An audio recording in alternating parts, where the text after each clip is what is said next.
You don't need to watch football every weekend to know the Premier League runs deeper than just scores and standings. It's something else entirely. It's where legends are made and where chaos doesn't wait until the final whistle. Since 1992, the Premier League has given us moments we'll never forget. Some made us cheer, some left us speechless. But all of them, they stuck. This video isn't about looking back for the sake of it. It's about how a few unforgettable moments turned the Premier League into what it is today. A beast that never sits still. And this is perspective football. You have to rewind to the early 90s to understand how different football used to be. The stadiums were half empty, the pitches were mud, and the TV coverage? Just a handful of cameras and a lot of shoulder pads. Then came the breakaway. In 1992, England's top clubs decided they wanted more control, more revenue, and a fresh start. So they left the old Football League behind and formed something new, the Premier League. On paper, it was just about money and control. But it ended up reshaping English football forever. Sky Sports poured money into production. Suddenly, you had slow-motion replays, glossy intros, Super Sundays. Clubs became brands, players became megastars, and before long, the whole world was watching. The first ever goal was scored by Brian Deane for Sheffield United. Not exactly glamorous. But that whistle? That was the starting gun for everything that followed. This league was English football flipping the switch, from local to global. And there was no going back. Eric Cantonar never played football quietly. Every time he stepped on the pitch, he ran the show, and you always felt like something big was about to happen. With his collar up, his gaze fixed, and a temper never far from boiling. On January 25th, 1995 at Selhurst Park, that temper snapped. Cantonar had just been shown a red card. As he made his way off the pitch, a Crystal Palace fan shouted something at him. No one really knows what was said. But whatever it was, it set him off. Cantonar suddenly jumped into the crowd and kicked the fan straight in the chest. A full-on kung fu kick, right there on live TV. It wasn't a scuffle, and it surely wasn't a push. It was something out of a film. For a few seconds, it felt like time stopped. The suspension was immediate. 9 months, fines, community service. The press exploded and politicians weighed in. But when he came back the following season, he didn't fade like one would expect. He scored and assisted, and he led Manchester United to another league title. Looking back, it changed more than just Cantonar's story. From that moment on, the Premier League became a show. Very unpredictable and just impossible to ignore. Nobody really expected them to do it. Even Arsene Wenger, the man behind it all, wasn't bold enough to promise an unbeaten season. But that's exactly what happened. 38 games and 0 defeats. The 2003 to 2004 Arsenal team just couldn't stop winning. Every week, they played with so much confidence and control, it felt like they were on a different level. Thierry Henry was scoring goals from impossible angles. Patrick Vieira ran the midfield like it was his own backyard. Robert Pires moved across the pitch like he had all the time in the world. And behind it all, Arsene Wenger was pulling the strings, building a team that made it look effortless.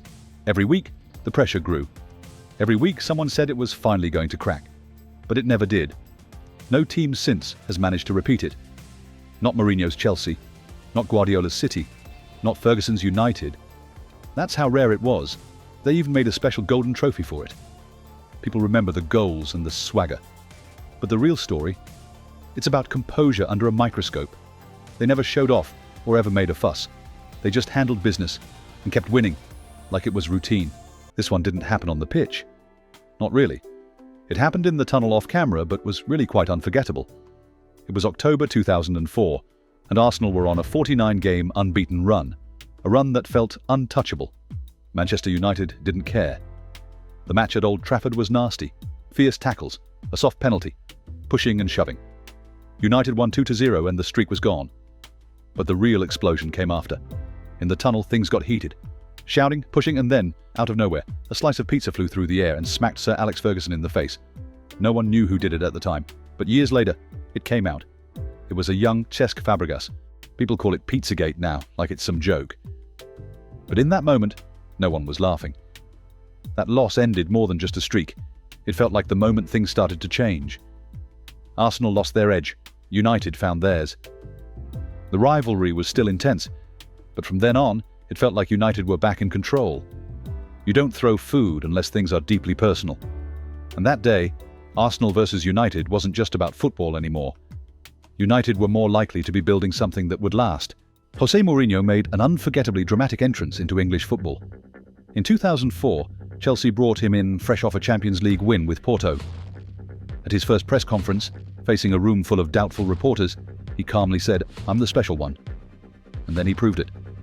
Chelsea became a machine, compact, calculated and relentless. In his first season, they conceded just 15 goals. 15!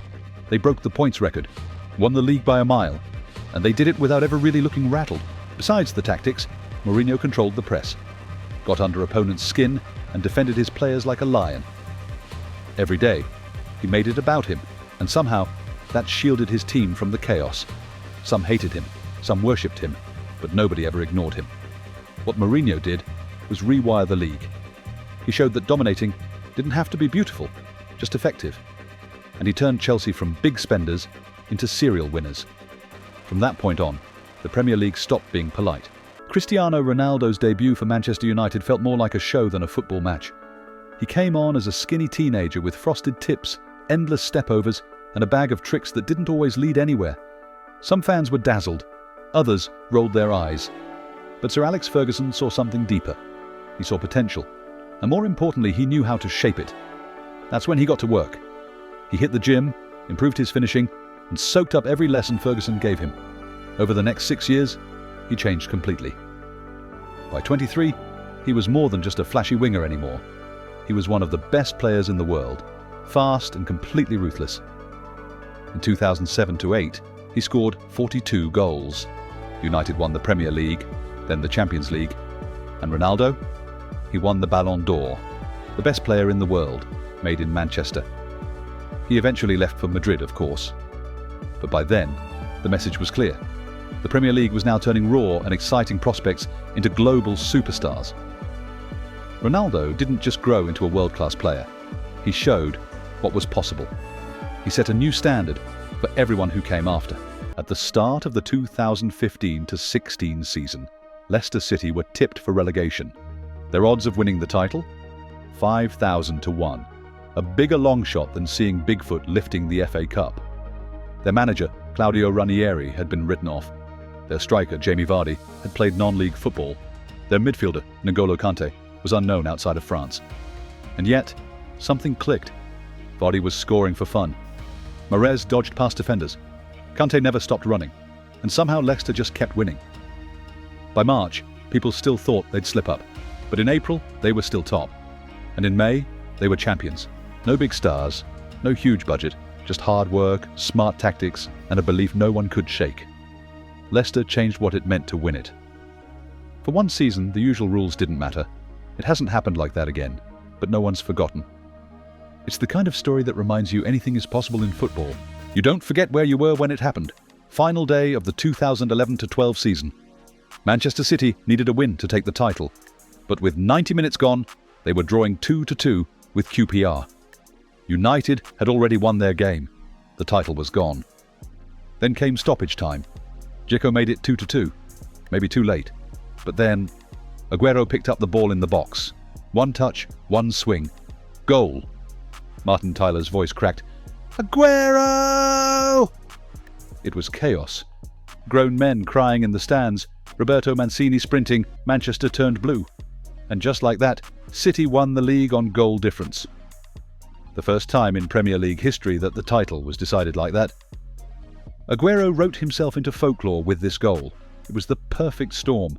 Timing, stakes, drama, and it gave the league its most cinematic moment ever. City were no longer the noisy neighbours. They were champions, and the Premier League had its first taste of a new era. For years, fans begged for help. Offside goals, missed handballs, clear fouls missed in real time. Everyone agreed something needed to change. Then VAR arrived, and nothing has been the same since. It started with hope this would fix things. Then came the delays, the offside lines drawn to a toe, celebrations cut short, penalties nobody understood, and managers, some of them quite literally lost their minds. Suddenly, the talking point wasn't the players, it was the process. Was it better? Was it worse? Depends on who you really ask. But here's the truth. VAR didn't ruin football. It just changed the experience of it and made every goal feel like a big question mark. Every moment a waiting game. And in a league built on emotion, That hesitation hit hard. VAR isn't going anywhere, and the debate won't die either. But it forced fans to ask something they never had to before. Do you want a game that's fair, or a game that flows? This wasn't about one game. It was about standing up for what football is supposed to be. In April 2021, 6 Premier League clubs, United, City, Chelsea, Liverpool, Arsenal, Spurs, signed on to a European Super League, a closed shop. No relegation and no surprise, just guaranteed money. The backlash was immediate. Chelsea fans blocked the team bus. United supporters stormed Old Trafford. Social media went nuclear. Managers, pundits, even players spoke out. And then clubs started pulling out, one by one. The whole plan collapsed in less than 48 hours. No trophies were won. But something far more important was protected. This was the line in the sand. Fans said, you can raise ticket prices, change kickoff times, sell shirts for £100, but you don't get to take the game away. And for once, the people were heard. These 10 moments shaped the Premier League into what it is now. Without them, the league wouldn't quite be the same. The Premier League became what it is because of everything. Wild goals, shock wins, off-pitch drama, and fans who refused to stay quiet. It's all part of the story. As a story, the whole world wants to watch. If you liked this video, hit that like button, subscribe to Perspective Football, and tell us in the comments. What moment defined the league for you? Thanks for watching, and we'll see you next time. You.